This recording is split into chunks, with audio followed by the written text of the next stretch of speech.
Sziasztok! Sok szeretettel köszöntök mindenkit. Szeretném bemutatni a legújabb futócipőmet, ami Nike Vomero. Vomero, várjál, pontosan megmondom, Vomero 10-es cipőről beszélek.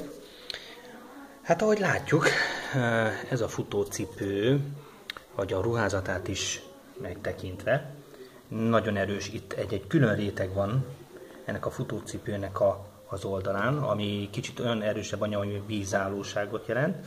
Itt a felső ruházata az teljesen szétterülő, ami azt jelenti, hogy a lábnak a formáját fel tudja venni. Amit ezt is látható, hogy ez a húzal, most inkább egy ilyen, nem tudom milyen anyagból van ez a húzalocska, ami azt jelenti, hogy a cipőtalpnak és a cipőfűzőnek az összehúzásával stabilan tartja a talp és a felső ruházatát a cipőnek. Na most azt még hozzá kell tennem, hogy a cipő nyelve, elismerem, a cipő nyelvét be is mutatnám, hogyha lehetne látni, de várjatok, kiveszem ezt, és még ezt is kiveszem.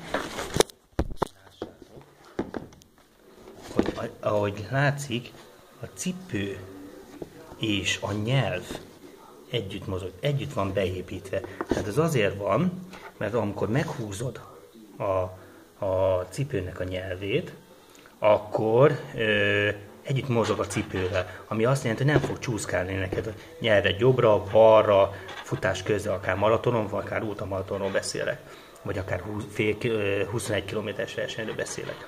Amikor felkészülünk, akkor ezt tudni kell, hogy ennek nagyon-nagyon örülök, hogy a cipőnek a belső talpbetéte nagyon-nagyon vastag.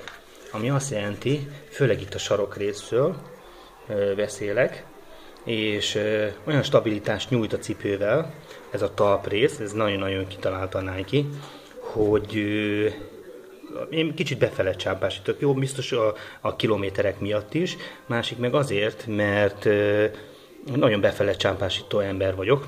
Jó, de mondjuk a sok edzés, az a 360 000 kilométer miatt is, de nagyon-nagyon megerősítette ezt a talpbetétet a Nike, és ennek nagyon-nagyon örülök, hogy egy olyan talpbetétről beszélünk. Igaz, hogy még lehet erre berakni még egy olyan talpbetétet, ami még sarokemelést is megmutatom, tehát az Achillesnek a működését is megkönnyíti. Nagyon jó a cipőnek a belső kiépítése a talpazatának, ami azt jelenti, hogy egy másik anyagban, ahogy látjátok, teljesen más a színe ennek a rétegnek, meg ennek a rétegnek, ami azt jelenti, hogy teljesen olyan stabilitást ad a futócipőnek a becsapódásánál. Ahogy észreveszitek, még egy ilyen,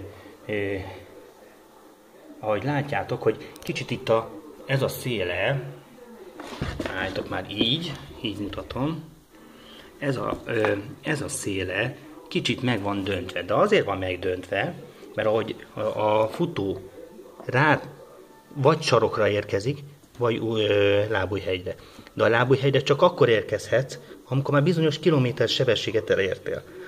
Ami tudjuk, egy maratonfutóra nem létezik. Jó, lehet a 2.05-ös futóknak lábújhegyre érkeznek, addig sokkal könnyebb cipővel futnak, de mi átlag emberek sajnos a kilónk által is, egy átlag emberről beszélek, aki 80 kilós, vagy akár 70 kilós, és az mindig sarokra fog érkezni. És ez nagyon-nagyon speciálisan meg van csinálva ez a cipő, hogy úgy van kiképezve a cipő, ahogy átgördüljél rajta. Tehát, hogy érkezel, és utána átgördüljél a futó a betonon. Nagyon-nagyon örülök ennek a cipőnek, és nagyon szépen köszönöm a Playmox voltából, hogy ilyen futócipővel találkozhatok, és remélem, hogy ti is jöttök erre a Playmox futókör edzésre is. Gyertek hétfőnként 18 órakor. Sziasztok!